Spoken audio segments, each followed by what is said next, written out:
جیسا کہ پاکستان میں 27 دسمبر 2024 کو شہید بے نظیر بھٹو کی 17ویں برسی منائی جا رہی ہے۔ قوم اپنے سب سے مشہور رہنما کی زندگی اور میراث کی عکاسی کرتی ہے۔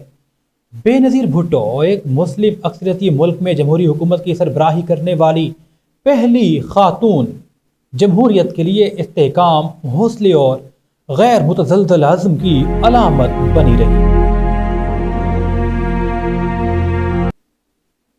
21 جون 1953 کو کراچی میں پیدا ہونے والی بے نظیر بھٹو سابق وزیر اعظم ذوالفقار علی بھٹو کی صاحبزادی تھیں۔ ایک ذہین طالبہ، ہارورڈ یونیورسٹی اور یونیورسٹی آف آکسفورڈ میں اپنی تعلیم حاصل کی، جہاں وہ باوقار آکسفورڈ یونین کی سربراہ بننے والی پہلی ایشیائی خاتون تھیں۔ ان کی تعلیمی اور سیاسی تیاری نے اسے عوامی خدمت کے لیے وقف زندگی کے لیے تیار کیا۔ 1979 میں ایک فوجی حکومت کے ذریعے ان کے والد کی شہادت نے انہیں سیاسی میدان میں لا کھڑا کیا۔ ذاتی رنجشوں اور سیاسی انتشار کے باوجود بے نظیر پاکستان پیپلز پارٹی کی رہنما کے طور پر ابھریں۔ جمہوریت، انسانی حقوق اور سماجی انصاف کے اسباق کی حمایت کرتی رہیں۔ 1988 میں بے نظیر بھٹو نے پاکستان کی وزیر اعظم بن کر تاریخ رقم کر دی۔ ان کے دور میں ملک کو جدید بنانے، خواتین کو با اختیار بنانے اور صحت کی دیکھ بھال، تعلیم کو بہتر بنانے پر توجہ سب سے زیادہ مرکوز رہی۔ To thank the honorable members of this house. Indeed, I would like to thank the house for once again reposing confidence in me.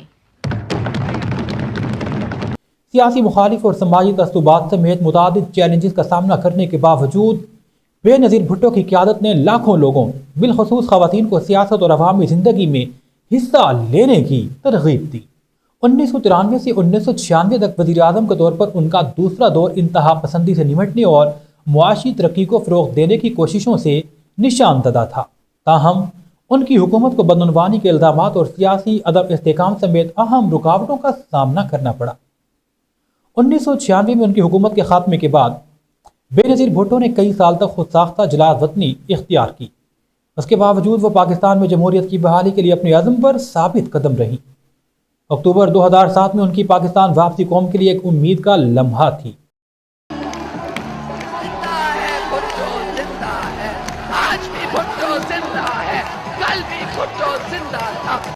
ان کی موجودگی نے لاکھوں لوگوں کی جمہوری روح اور امنگوں کو پھر سے روشن کر دیا۔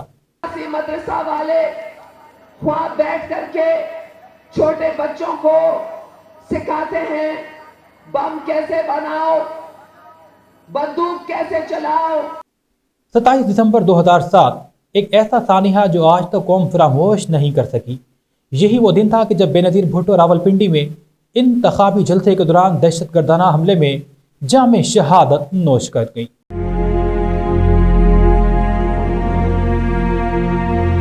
ان کی بے وقت شہادت نے قوم کو ایسے سوگ میں مبتلا کیا کہ آج تک پاکستان پیپلز پارٹی کے جیالے مت والے ان کو یاد کر کے روتے ہیں، لیکن ان کی قربانی نے جمہوریت کو ہمیشہ کے لیے پاکستان میں امر کر دیا۔ I feel very, very emotional coming back to my country. بے نظیر بھٹو کی زندگی اور کام نسلوں کو متاثر کرتے رہتے ہیں۔